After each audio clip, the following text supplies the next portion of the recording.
Hello friends, मैं हूं Arunendra Pratap Singh, managing director Arastu wires academy Indore.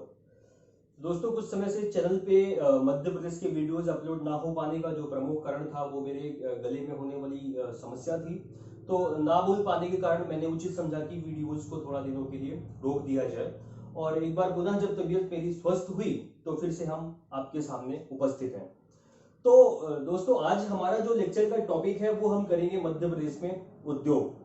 लेकिन इससे पहले मैं थोड़ा सा बताऊं आपको कि जब हमने पहला लेक्चर लिया था मध्य प्रदेश का, तो वहां पर मैंने मध्य प्रदेश के पूरे सिलेबस का क्लासिफिकेशन किया था कि मध्य प्रदेश की हम ज्योग्राफी को पढ़ेंगे, उसकी इकोनॉमी को पढ़ेंगे, उसकी पॉलिटी को, उसके कल्चर को, उसके इतिहास को। इन भागों में हमने मध्य प्रदेश को बांटकर देखा था। तो अब आप पाएंगे कि अभी प्रेजेंट स्टेज में अगर मैं उद्योगों की बात करूं तो जब हम इसको पढ़ लेंगे तो लगभग लगभग हम मध्य प्रदेश की ज्योग्राफी को पूरा कवर कर चुके होंगे। ठीक है, इसके बाद इकोनॉमी की अगर मैं बात करूं तो इकोनॉमी भी लगभग लगभग कंप्लीट हो चुकी होगी। तो अब बात यह है कि चलिए ठीक है, अब मध्य प्रदेश के उद्योग के संबंध में इन बिंदुओं पर नजर डालने से पहले आपको पता है कि 12 जनवरी 2020 को मध्य प्रदेश लोक सेवा आयोग के द्वारा जो प्रारंभिक परीक्षा लिया गया था उसका स्कोर कार्ड जो है तो अभी 29 जून को जो है जारी किया गया। तो ज्यादा घबराने की जरूरत नहीं है, क्योंकि जैसे ही स्कोर कार्ड जारी हुआ तो काफी सारे लोगों का फोन भी आना चालू हो गया कि सर कट ऑफ क्या होगा। तो मैं ज्यादा बात ना करते हुए बस मैंने एक ब्रीफ जानकारी यहाँ पे दे दी है संक्षिप्त में कि अगर आप अनरिजर्व कैटेगरी के हैं, यहाँ पर मेल है, फीमेल है, ओबीसी कैटेगरी है, मेल है, फीमेल है, और एससी एसटी कैटेगरी यहाँ पर मैंने लिख दिया है मेल या फीमेल। तो अगर आपके जो क्वेश्चन, नंबर ऑफ क्वेश्चंस मैंने यहाँ पर लिखे हैं, क्योंकि आपके स्कोर कार्ड में वहां पर टोटल मार्क्स मिले हुए हैं, तो आपके जितने क्वेश्चन सही हैं इंटू 2 कर देंगे आप तो आपके मार्क्स आ जाएंगे। तो अगर मैं अनरिजर्व कैटेगरी की बात करूं तो जो मेल है, मतलब कि पुरुष वर्ग है, अगर उनके नंबर जो है 69 टू 71 इतने क्वेश्चन उनके सही हैं आउट ऑफ 99 में, तो वो मुख्य परीक्षा की तैयारी में लग सकते हैं। ऐसा नहीं है कि ये जो मैंने लिख दिया वो एकदम से सही है, एक या दो जो क्वेश्चन की मात्रा है वो ऊपर नीचे हो सकती है। ठीक है, तो आप ऐसा बिल्कुल ना मानकर चले कि ये जो लिखा हुआ है बस अगर मैं इस आंकड़े में फिट होता हूं तो ही मैं अपीयर हूं मुख्य परीक्षा में, ऐसा नहीं। लेकिन ये मोटा मोटा आंकड़ा यही है जो विगत वर्षों से आ रहा प्रारंभिक परीक्षा का रिजल्ट है उसको देखते हुए। ऐसी फीमेल है जिनका कि 65 टू 67 है, तो इनमें फिर कैटेगरी बन जाती है जो ईडब्ल्यूएस की, तो उस पर ज्यादा बात हम नहीं करेंगे। ठीक है, तो अगर महिला वर्ग में अगर 65 क्वेश्चन से लेकर 67 क्वेश्चन तक आपने सही किए हैं तो आप हो सकते हैं मुख्य परीक्षा मुख्य परीक्षा के लिए। ओबीसी की बात करूं तो चूंकि ओबीसी और अनरिजर्व कैटेगरी में ज्यादा फर्क होता नहीं है, तो अगर मेल वर्ग की मैं बात करूं तो 67 से 68, 67 से 68 क्वेश्चन सही होने चाहिए। वहीं फीमेल के लिए 64 टू 66। फिर एससी एसटी वर्ग के लिए जो मेल वर्ग है उसके लिए 57 टू 59 और फीमेल के लिए 55 क्वेश्चंस। ठीक है, अब इन्हीं का आप इंटू 2 कर देंगे तो लगभग आपके मार्क्स आ जाएंगे कि अगर एससी या एसटी वर्ग की महिला है तो उसके लिए कम से कम फर्स्ट पेपर में 110 नंबर होने चाहिए। ठीक है, तो रही बात, ये मोटा मोटा हिसाब मैंने आपको बता दिया। अगर इतना में आप फिट हो रहे हैं तो आप जो है तो मुख्य परीक्षा की तैयारी के लिए लग जाएं। तो मेरा उद्देश्य ये है कि बताना कि जो लेक्चर में अभी तक हम पढ़ रहे हैं, चाहे वो मध्य प्रदेश हो, चाहे वो विश्व इतिहास के लेक्चर हो, चाहे वो अन्य विषय के हो, तो हमेशा आपको दोनों दृष्टिकोण से पढ़ना होता है, प्रारंभिक परीक्षा के दृष्टिकोण से भी और मुख्य परीक्षा के दृष्टिकोण से भी। तो दोस्तों, ये जो हमारा आज का टॉपिक है मध्य प्रदेश में उद्योग, तो मध्य प्रदेश में उद्योगों के संदर्भ में मैंने यहाँ पर बोर्ड में भी कुछ बिंदु लिखे हुए हैं कि हम इस टॉपिक के अंतर्गत किन किन बिंदुओं को कवर करेंगे। तो आइए सबसे पहले मैं बात करूं, यहाँ पर लिखा हुआ है आपका प्रस्तावना, तो हम प्रस्तावना की बात करेंगे। प्रस्तावना में हम देखेंगे कि मध्य प्रदेश में उद्योगों की क्या वर्तमान में स्थिति है, कितना इनका जीडीपी में, राज्य की जीडीपी में कितना योगदान है, और जो भी करेंट डेटाज हैं, आंकड़े हैं, उनके बारे में हम यहाँ पर बात करेंगे। ठीक है, इसके बाद प्रदेश के प्रमुख औद्योगिक संस्थान व निगमों के बारे में बात करेंगे कि मध्य प्रदेश में, चूंकि मैं आपको बताऊंगा अभी फिलहाल कि कौन सा बिंदु है जो प्रारंभिक परीक्षा के लिए महत्वपूर्ण है और क्या है इस बिंदु में जो कि मुख्य परीक्षा के लिए बहुत इंपॉर्टेंट होता है। तो यहाँ पर हम पढ़ेंगे मध्य प्रदेश के प्रमुख औद्योगिक संस्थान व निगम के बारे में। इसके बाद है कि विदेशी सहायता से मध्य प्रदेश में स्थापित उद्योग, कि मध्य प्रदेश में ऐसे कौन कौन से उद्योग हैं, संस्थान हैं जो किसी विदेशी या किसी अन्य देश की सहायता से स्थापित किए गए। जैसे मैं बात करूं, भोपाल में स्थापित है आपका भेल ऑप्टिकल फाइबर कारखाना मंडीदीप, या मैं बात करूं आपका जो बिना रिफाइनरी है। तो ये ऐसे संस्थान है हमारे मध्य प्रदेश में जो किसी अन्य देश की सहायता से स्थापित हुए हैं। तो वो कौन से हैं, कहां पर हैं, ये हमें जानना है प्रीलिम्स के दृष्टिकोण से। नेक्स्ट है आपका कि मध्य प्रदेश के प्रमुख औद्योगिक केंद्र या कॉम्प्लेक्स के बारे में, कि मध्य प्रदेश में कौन कौन से कॉम्प्लेक्स हैं उनके बारे में हम पढ़ेंगे। ये भी बहुत महत्वपूर्ण है प्रीलिम्स के दृष्टिकोण से। फिर नेक्स्ट है आपका औद्योगिक संस्थान हमारे मध्य प्रदेश में जो केंद्र सरकार के द्वारा संचालित है और जो राज्य सरकार के द्वारा संचालित हमारे मध्य प्रदेश में जो औद्योगिक संस्थान हैं उनके बारे में भी हमें पढ़ना है। ठीक है, फिर यहां तक जो बिंदु आपने अभी देखे, ठीक है, मध्य प्रदेश के प्रमुख औद्योगिक संस्थान व निगम, इसके बाद विदेशी सहायता से मध्य प्रदेश में स्थापित उद्योग, मध्य प्रदेश के प्रमुख औद्योगिक केंद्र व कॉम्प्लेक्स व ऐसे औद्योगिक संस्थान जो केंद्र सरकार और राज्य सरकार के द्वारा संचालित किए जाते हैं। ये जो बिंदु है ये आपकी प्रारंभिक परीक्षा के दृष्टिकोण से बहुत महत्वपूर्ण है। ठीक है, तो आपको इनको एकदम ऐसे पढ़ना है कि आपको जब कभी भी एग्जाम में आए तो आपको कभी कंफ्यूजन हो ना, और कोशिश यही रहती है मेरी कि मैं चीजों को इतनी सरल तरीके से आपको बताऊं कि आप वाकई में आपको कंफ्यूजन ना हो।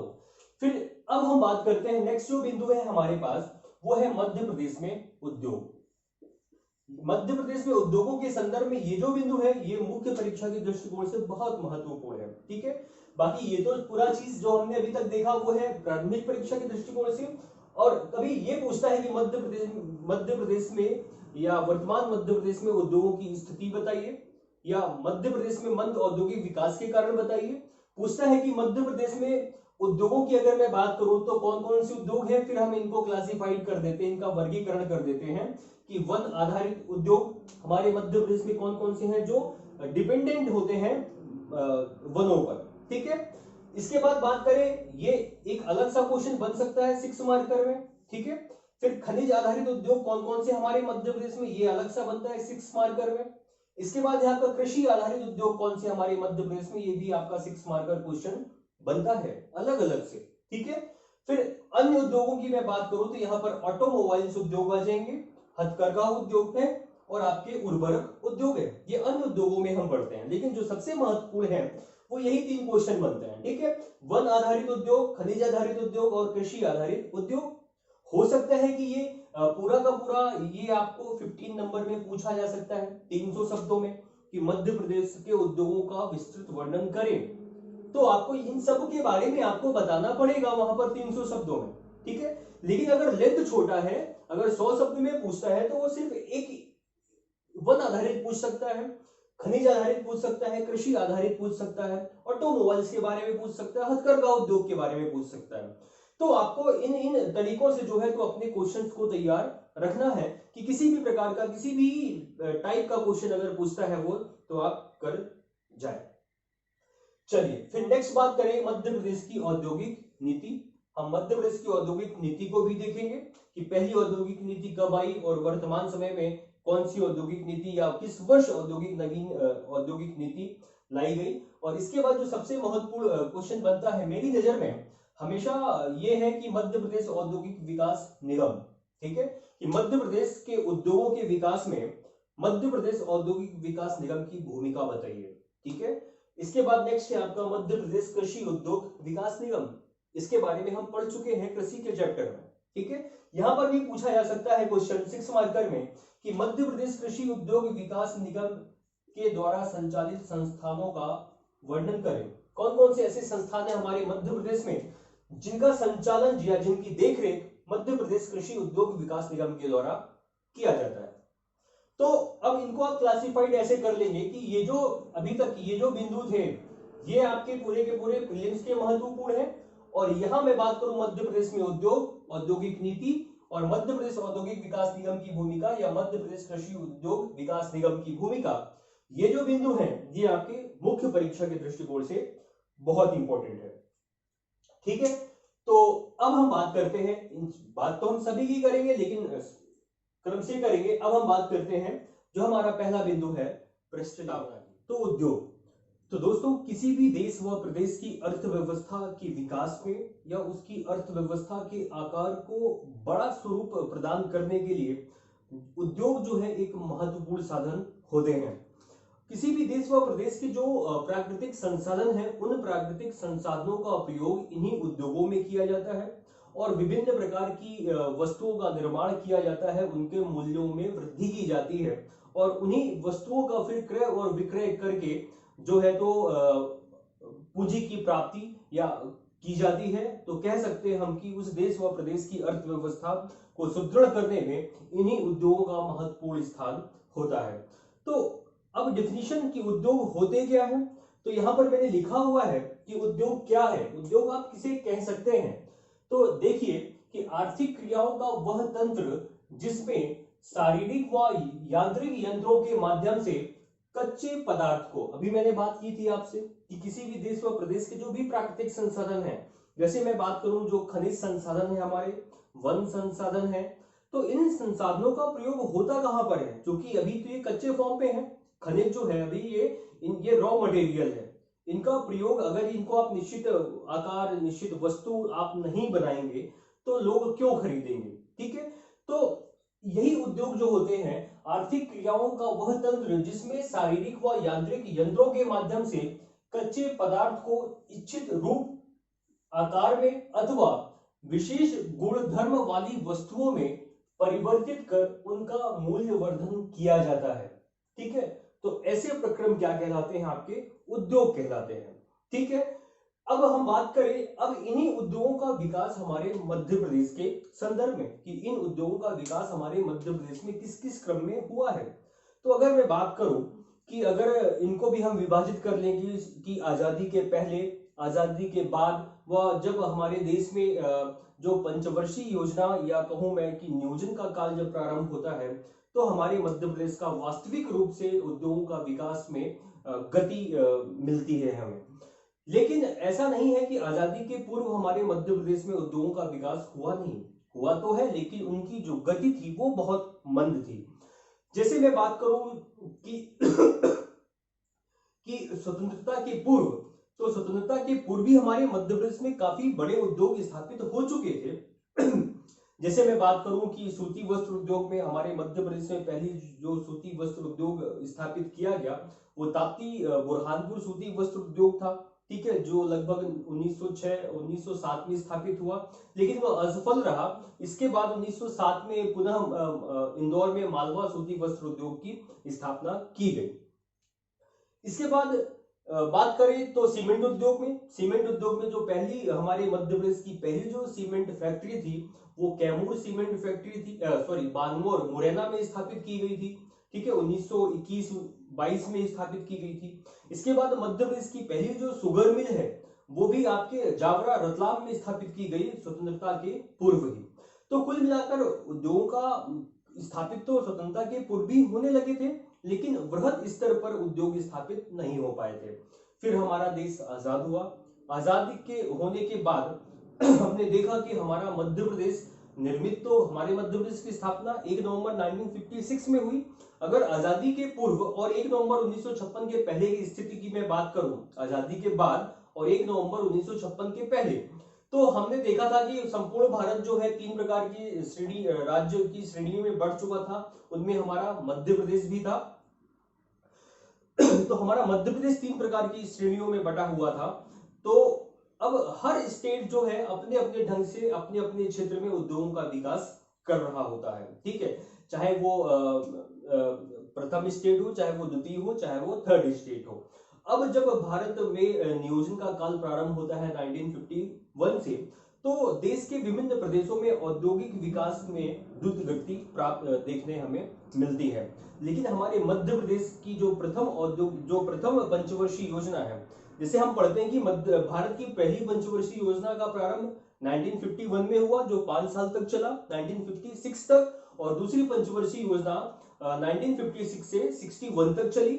लेकिन दोस्तों यहाँ पर आपको समझना ये है, एक बार प्रीलिम्स में ऐसा क्वेश्चन पूछा गया था कि हमारे मध्य प्रदेश की वास्तविक पंचवर्षीय योजना की शुरुआत किस पंचवर्षीय योजना को मानी जाती है, ठीक है, माना जाता है। तो मैं आपको बताऊं कि हमारे मध्य प्रदेश की स्थापना कब हुई, 1 नवंबर 1956 में। तो ये समझने के लिए है कि भारत की कब स्टार्ट हुई, 1951 में, 56 तक पहली हुई, दूसरी हुई 1956 से 61 तक, तीसरी हुई 61 से लेकर के 66 तक। लेकिन ये तो भारत की मैं बता रहा हूं आपको, हमारे मध्य प्रदेश में नियोजन का प्रारंभ वास्तविक रूप से कब से होता है, तो 1 नवंबर 1956 को तो हमारा मध्य प्रदेश बना। कहने का मतलब कि यहां तक तो हमारा मध्य प्रदेश अस्तित्व में ही नहीं था जब भारत में पहली पंचवर्षीय योजना निर्मित हो चुकी थी। क्योंकि ये जो पंचवर्षीय योजनाओं का जो वार्षिक पीरियड होता है, वो जो वित्तीय वर्ष होता है वो 31 मार्च से लेकर खत्म होता है, 1 अप्रैल से चालू होता है और 31 मार्च को खत्म होता है। तो जब ये 1956 मतलब द्वितीय पंचवर्षीय योजना का जो नियोजन का जो नीतियां थी वो पहले ही बन चुकी थी, ठीक है। और हमारा मध्य प्रदेश स्थापित कब जन्म लेता है, नवंबर 1956 में। तो कहने का मतलब कि जो तीसरी पंचवर्षीय योजना थी हमारे भारत की, वही मानी जाती है पहली वास्तविक पंचवर्षीय योजना हमारे मध्य प्रदेश की, ठीक है। डाउट क्लियर हुआ। तो जब हमारे मध्य प्रदेश में नियोजन का काल प्रारंभ होता है तो वास्तविक रूप से उद्योगों का विकास भी द्रुत गति से जो है तो हमारे मध्य प्रदेश में उद्योगों का विकास शुरू हो जाता है। हम आगे पढ़ेंगे कि कौन कौन से उद्योग स्थापित हुए, जो कि आपको पता है कि मध्य प्रदेश में लघु उद्योग विकास निगम की स्थापना 1961 में की गई। मध्य प्रदेश औद्योगिक विकास निगम की स्थापना 1965 में की गई। तो ये वही टाइम पीरियड है जब हमारे मध्य प्रदेश में ये सारे संस्थान या निगम स्थापित किए गए ताकि मध्य प्रदेश में उद्योग स्थापित किए जा सके। चलिए, तो ये बात हो गई। अब मैं बात कर रहा हूं कि आपको तो पता है कि अर्थव्यवस्था में उद्योगों को द्वितीय क्षेत्र की श्रेणी में रखा जाता है, ठीक है। अब कुछ बिंदु हैं यहाँ पे, कुछ फैक्ट्स हैं आपके जो कि आपको प्रारंभिक परीक्षा के लिए इंपॉर्टेंट हो सकते हैं यहाँ पर। तो वही मैंने यहाँ पर आपको बताने की कोशिश की है। जैसे पहला पॉइंट आपका कि मध्य प्रदेश में विनिर्माण क्षेत्र में वर्ष 2017-18 में विनिर्माण क्षेत्र की का विकास दर कितना था, तो कितना विकास दर था, 10.55%, ठीक है। इसके बाद है आपका कि राज्य की कुल आय में उद्योगों से प्राप्त आय का कितना प्रतिशत योगदान शामिल किया जाता है, तो कितना प्रतिशत योगदान है, लगभग आपका 14%, ठीक है। ये कम आंकड़ा नहीं है, ये बहुत बड़ा आंकड़ा है कि राज्य की कुल आय में लगभग उद्योगों से प्राप्त आय का कितना प्रतिशत है, 14% इसके बाद है कि राज्यों द्वारा प्राप्त किए गए निवेश की दृष्टि से भारत में मध्य प्रदेश का कौन सा स्थान है। अगर यहाँ पर बात हो रही है एफडीआई की, कि भारत के विभिन्न जो राज्य हैं उन राज्यों में जो एफडीआई है, निवेश का जो मूल्य है, उस मूल्य की दृष्टि से भारत में मध्य प्रदेश का स्थान कौन सा है, तो 5वां है, ठीक है। इसके बाद बात करते हैं is of doing business report के बारे में, मतलब कि व्यापार सुगमता सूचकांक के बारे में, ठीक है। यहां पर मैंने बात की है व्यापार सुगमता सूचकांक 2020 की रिपोर्ट, मतलब भारत के संदर्भ में, और वहां हम बात करेंगे भारत के राज्यों के संदर्भ में व्यापार सुगमता सूचकांक 2018, क्योंकि अभी नवीनतम रिपोर्ट जारी नहीं हुई है, तो वहां पर अभी हम 2018 की ही रिपोर्ट के बारे में पढ़ेंगे और यहाँ पर 2020 की रिपोर्ट आ चुकी है। तो बात करते हैं कि व्यापार सुगमता सूचकांक is of doing business report, ये जारी कौन करता है, जारी करने वाली जो संस्था है वो है आपकी विश्व बैंक, ठीक है, वर्ल्ड बैंक है विश्व बैंक। तो अब इस रिपोर्ट के आधार पर, मतलब ये रिपोर्ट तो जारी कब हुई, 2020 में हुई, लेकिन इस वर्ष की स्थिति का आकलन कर रही है वर्ष 2019 की, ठीक है। तो भारत की स्थिति क्या रखी गई इस रिपोर्ट में कि भारत जो है लगभग 190 देशों की श्रेणी में कितने नंबर स्थान पर है, 63rd, ठीक है, 63वें स्थान पर है। अगर मैं यही बात करूं कि वर्ष 2018 की रिपोर्ट में या 2019 की रिपोर्ट में 2018 में भारत की पोजीशन क्या थी, तो 77th पोजीशन थी, ठीक है। और पहली नंबर की पोजीशन कौन सा है, न्यूजीलैंड है, ठीक है। एज यूजुअल वो जो है लगातार विगत 3-4 वर्षों से जो है तो इज ऑफ डूइंग या व्यापार सुगमता सूचकांक में पहले स्थान पर है न्यूजीलैंड, और सबसे अंतिम स्थान पर है आपका सोमालिया, ठीक है। ये तो अभी भारत के संदर्भ की बात, लेकिन इंपॉर्टेंट यहाँ पर ये है कि व्यापार सुगमता सूचकांक 2018। तो ये मैं बात कर रहा हूं भारत के राज्यों के बारे में, ठीक है। ये जो रिपोर्ट है, ये रिपोर्ट जारी कौन करता है? ये जारी करता है औद्योगिक नीति एवं संवर्धन विभाग, जिसका अब नाम बदलकर क्या रख दिया गया है, अभी नाम वर्तमान अभी कुछ समय पहले ही इसका नाम बदला गया है, क्योंकि उद्योगों के संदर्भ में जो आंतरिक व्यापार है, उस आंतरिक व्यापार को बढ़ाने के लिए इसके नाम को परिवर्तित करके क्या कर दिया गया, उद्योग और आंतरिक व्यापार संवर्धन विभाग, ठीक है। इस विभाग की स्थापना भारत सरकार में 1995 में 1995 में की गई, और उद्देश्य आपको क्यों किया गया, तो उद्योग और आंतरिक व्यापार को बढ़ाने के लिए, ठीक है। तो इस विभाग के द्वारा वर्ल्ड बैंक के सहयोग से भारत के राज्यों के संदर्भ में व्यापार सुगमता सूचकांक 2018 जारी किया गया। अब इस रिपोर्ट में क्या कहा गया, इस रिपोर्ट में हमारे मध्य प्रदेश की स्थिति किस नंबर में थी, 7वें नंबर में, और जो पहली स्थिति मिलती है वो है आपकी आंध्र प्रदेश की, ठीक है। फिर दूसरी पोजीशन में आता है आपका तेलंगाना। तो ये भी क्वेश्चन प्रीलिम्स में पूछा जा चुका है, ठीक है। आपको याद रखना है कि वर्ष 2017 या 18 के प्रीलिम्स के एग्जाम में ये क्वेश्चन पूछा जा चुका है कि पहले नंबर पर व्यापार सुगमता सूचकांक 2018 की रिपोर्ट के आधार पर भारत में कौन सा राज्य का प्रथम स्थान है, तो वो था आपका आंध्र प्रदेश, ठीक है। 2018 की रिपोर्ट में आंध्र प्रदेश, हमारे मध्य प्रदेश की कौन सी स्थिति है, 7वीं स्थिति है। तो जारीकर्ता का नाम आपको याद रखना है, कौन जारी करता है, उद्योग और आंतरिक व्यापार संवर्धन विभाग। किसके सहयोग से जारी करता है, तो विश्व बैंक के सहयोग से। इसमें रहता कुछ नहीं है, व्यापार सुगमता, अब आपको पता है इस नाम से स्पष्ट है, इसमें कुल 10 पैमाने निर्धारित किए जाते हैं, और उन 10 पैमानों के आधार पर देशों के मध्य रैंकिंग का निर्धारण किया जाता है, ठीक है। तो ये बात थी कुछ उद्योगों के संदर्भ में, उनके उद्योगों के विकास के संदर्भ में। अब हम बात करेंगे हमारे मध्य प्रदेश में स्थापित प्रमुख संस्थान व निगम के बारे में। तो चलिए अब हम बात करते हैं मध्य प्रदेश के प्रमुख औद्योगिक संस्थान व निगम के बारे में, ठीक है। तो यहाँ पर मैंने जो भी महत्वपूर्ण औद्योगिक संस्थान है हमारे मध्य प्रदेश के, और उनका स्थापना वर्ष भी मैंने लिख दिया है, और साथ में उनका मुख्यालय वो कहाँ पर स्थापित है ये भी मैंने लिख दिया है, ठीक है। तो सबसे पहले ये देखते हैं कि मध्य प्रदेश वित्त निगम की स्थापना। तो दोस्तों एक बात याद रखना आपको कि मध्य प्रदेश के उद्योगों के संदर्भ में ये जो मैंने अभी लिखे संस्थान, ये सारे इंपॉर्टेंट है प्रीलिम्स के दृष्टिकोण से, और जब आप मेंस आप लिखते हो तो ये सारे कुछ ना कुछ संस्थान ऐसे हैं जो आपके मेंस में भी बहुत इंपॉर्टेंट होते हैं, जो कि आप जब मेंस लिखते हैं तो उद्योगों की स्थापना का जो जिम्मा है वो किस निगम के अधीन आता है, उसकी स्थापना कब की गई, मुख्यालय कहाँ पर है, ये सारी चीजें आपको लिखनी पड़ती है अपने आंसर में, तभी आपका आंसर प्रभावी बनता है। तो इनको तो प्रीलिम्स के दृष्टिकोण से याद तो रखना ही है, साथ ही मेंस के लिए भी आपको याद रखना है। तो चलिए पहला याद बताते हैं, पहला है आपका कि मध्य प्रदेश वित्त निगम। मध्य प्रदेश वित्त निगम की स्थापना कब की गई, 1955 में की गई, और इसका मुख्यालय कहां पर है, ये इंदौर में है, ठीक है, ये याद रखना आपको। इसके बाद दूसरा है आपका मध्य प्रदेश लघु उद्योग निगम, ठीक है। मध्य प्रदेश लघु उद्योग निगम की स्थापना कब की गई, 1961 में, और इसका मुख्यालय है आपका भोपाल में, ठीक है। फिर नेक्स्ट है मध्य प्रदेश औद्योगिक विकास निगम। मध्य प्रदेश औद्योगिक विकास निगम, इसकी स्थापना की गई 1965 में, और इसका भी मुख्यालय कहां पर है, भोपाल में है, ठीक है। फिर नेक्स्ट है कि मध्य प्रदेश राज्य उद्योग विकास निगम, ठीक है। इनके नाम थोड़ा सा मिलते जुलते तो हैं, लेकिन देखेंगे तो थोड़ा बहुत आपको अंतर भी मिलेगा। जैसे मध्य प्रदेश लघु उद्योग विकास निगम, अब लघु उद्योग विकास निगम है, इसका जिम्मा क्या होगा कि मध्य प्रदेश में जो लघु उद्योग की श्रेणी में उद्योग आते हैं उन उद्योगों के विकास के लिए यह निगम जो है जिम्मेदार माना जाता है, ठीक है। तो अब हमारा है कि मध्य प्रदेश राज्य उद्योग विकास निगम की स्थापना कब की गई, तो 1969 में की गई, और इसका मुख्यालय है आपका भोपाल में। फिर नेक्स्ट बात करें कि मध्य प्रदेश वस्त्रोद्योग निगम। मध्य प्रदेश वस्त्रोद्योग निगम ये है इसकी स्थापना 1970 में की गई, 1970 में, और इसका भी मुख्यालय कहां पर है, इंदौर में है, ठीक है।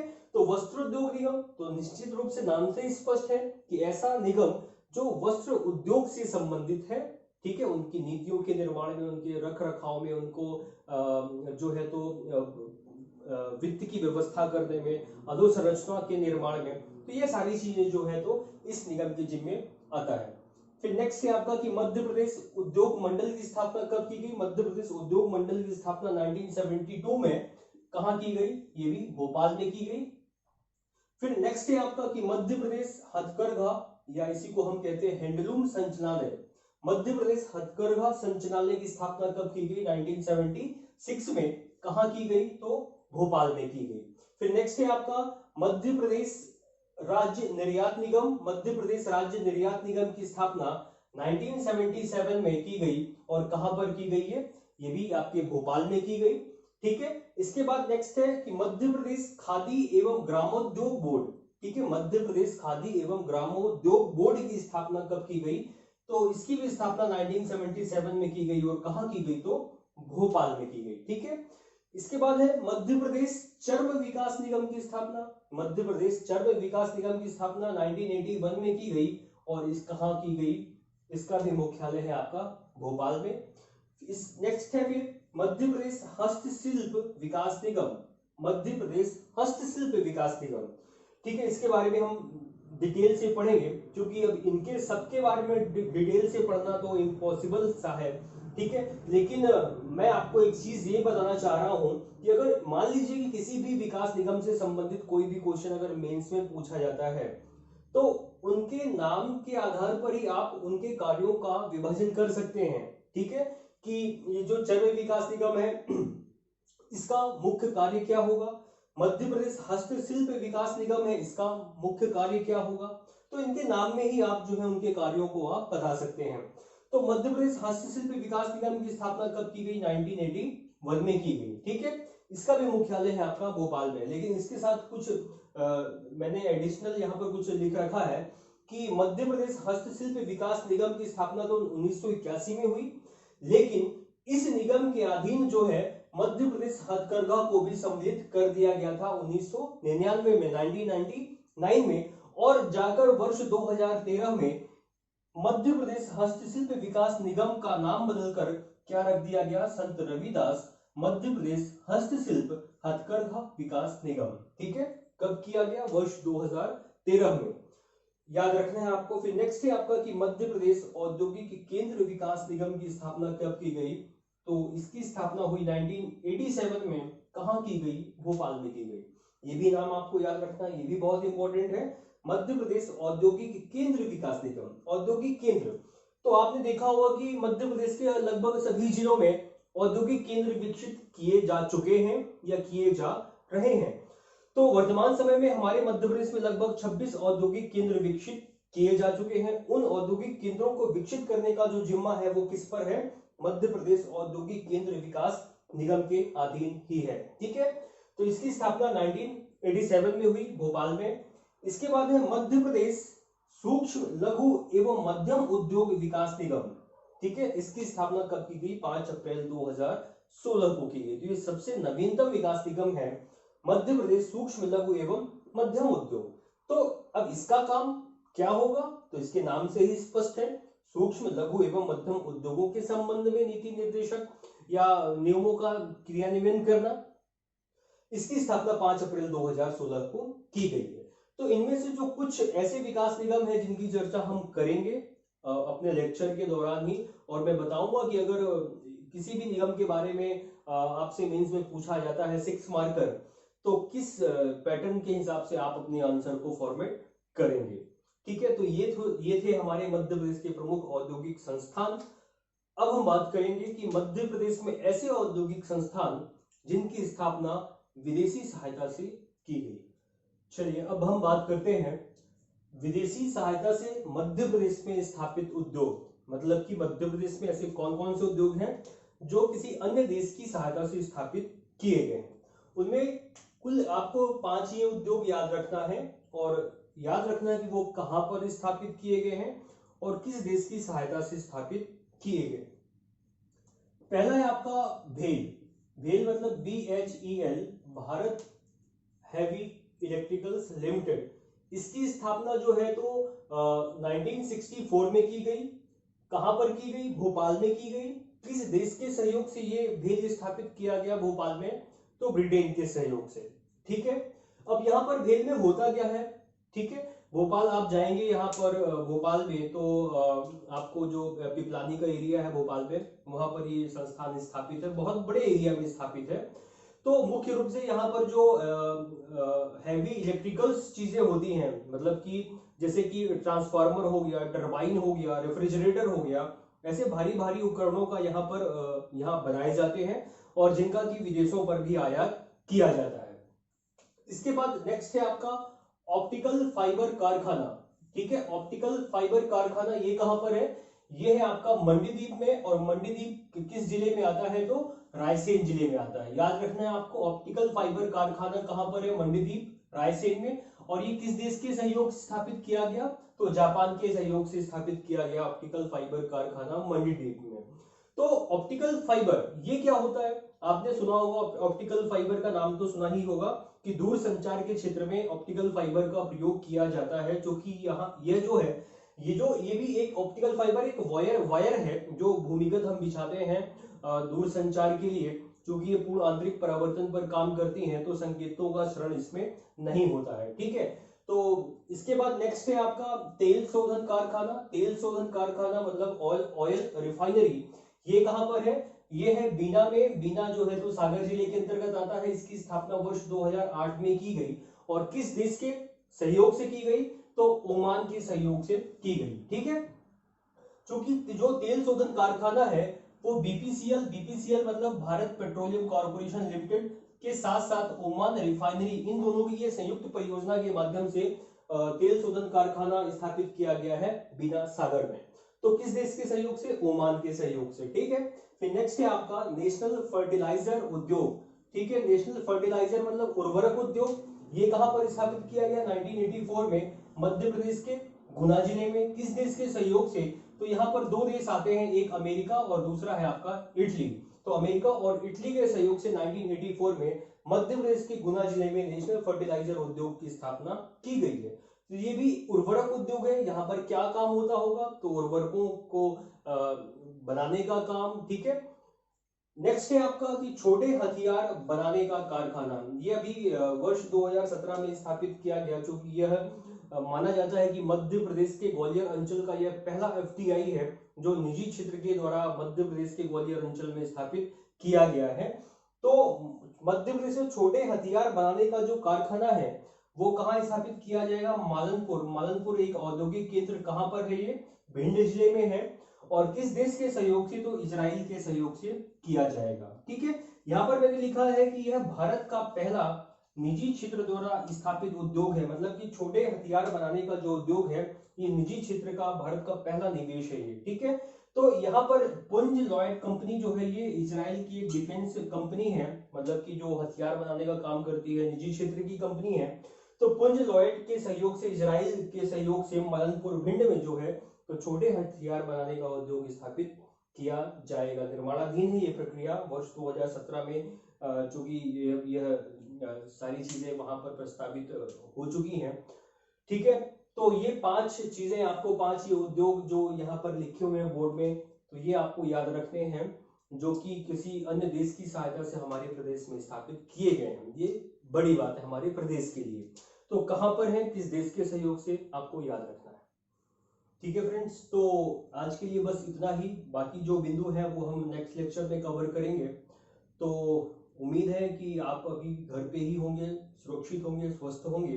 तो घर पर ही रह करके आप अपनी जो जिन्हें लगता है कि मेरा मेंस या प्रीलिम्स मेरा क्लियर हो जाएगा, तो घर पर ही रह करके आप अपनी मेंस की तैयारी शुरू कर दें। और जो सबसे इम्पोर्टेंट फैक्ट है वो है आपकी आंसर राइटिंग। ठीक है, तो आंसर राइटिंग करते रहें और निश्चित तौर पर आपको सफलता प्राप्त होगी। तो इसी के साथ जय हिंद, जय भारत, थैंक यू।